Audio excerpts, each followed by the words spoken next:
Hello, my name is John VeLure. I'm with i-Lumen Scientific, and I'm here to talk to you about a new treatment for dry, age-related macular degeneration. You know, dry AMD is the leading cause of blindness in those over the age of 65. In fact, 1 in 4 people have this disease by age 65. What's very fascinating too is that 20% of the patient population in optometric practices today present with AMD. And in the United States and the EU, over 26 million people already have been diagnosed with this disease state. It's a big problem.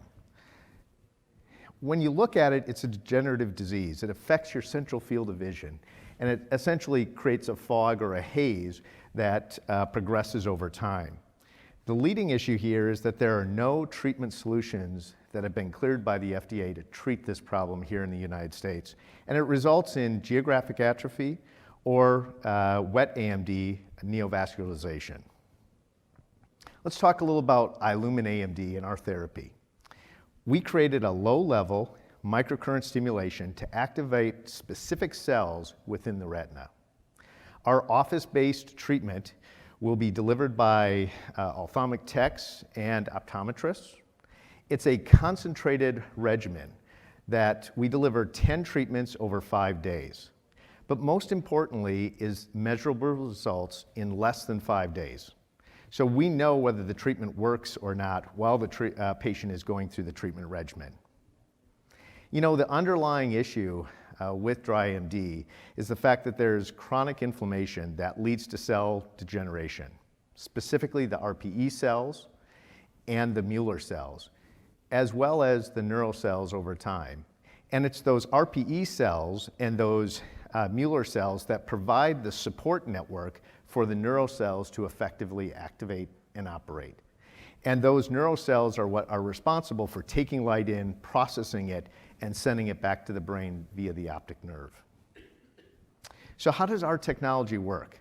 Well, we're all about neuroprotection, repair, regeneration of the neural cells. We deliver a controlled stimulation that we can measure by the evoking of phosphines within the eye. We trigger PET-F, which is a neurotrophic growth factor, and it operates at 2 levels. One, it's an anti-inflammatory for protecting the neurons and the neural cells, as well as it inhibits neovascularization. In addition, we create an expression within the Macular cells.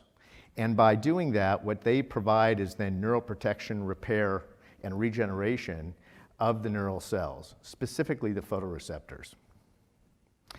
Now, Dr. John Jarding, who developed the technology, did an open label study. It was his first in-human study.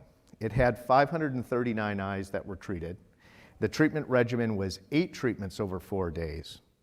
And he looked at visual acuity before and after the treatment regimen. What was very fascinating about this is the fact that when you look at those patients that presented in the beginning, before treatment, at 2063 through 2200, he saw on average a 10-letter improvement in visual acuity. And that was only after 4 days, and this measurement was taken after the 8th treatment. So very good, solid results as we go forward. Now, we've been to the FDA and had a pre-sub meeting so that we could get a feel for what was the regulatory pathway for us in the US.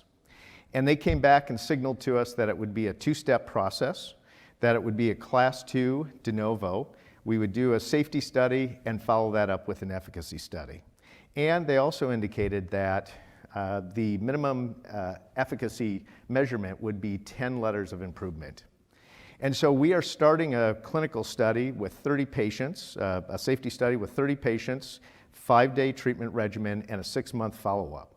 From that, then, we will go on to do an efficacy study, and from that efficacy study, what we're looking for is to be able to make the claim of improved best visual acuity. And then ultimately, through additional work, we will look at a claim of delayed progression of geographic atrophy. This gives you a really good snapshot of what our 2-step process is to get to the regulatory clearance. We'll start a pilot study in October of this year, finish that up in Q4 of next year. That will then springboard us into a pivotal study or efficacy study that will start in second quarter of 2023 and wrap that up by the end of 2024.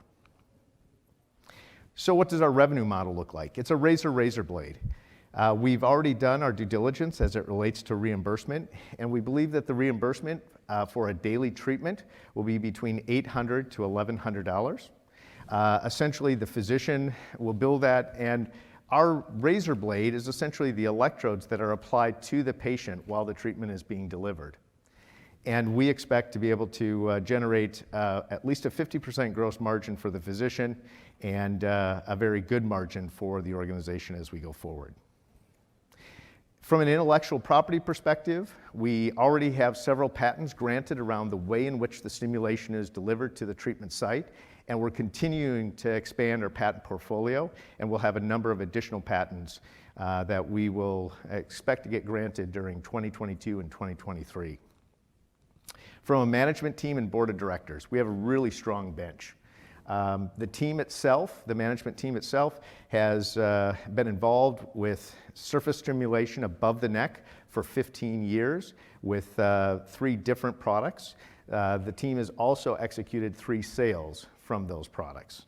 From a board perspective, we have a strong board with Robert Warner, who was the president of Alcon, as well as Chris Pulling and a number of others. From a scientific advisory board, we've gone out to key retinologists. We brought in Dr. Sophie Bakri, who is the chair of the Mayo Clinic, as well as Dong Chen, who is at Skepin's Eye Institute in Harvard and has done a number of clinical studies with the technology. You know, when you look at our exit, we expect to exit before we go to commercialization, and we're looking for a 7 to 10x return.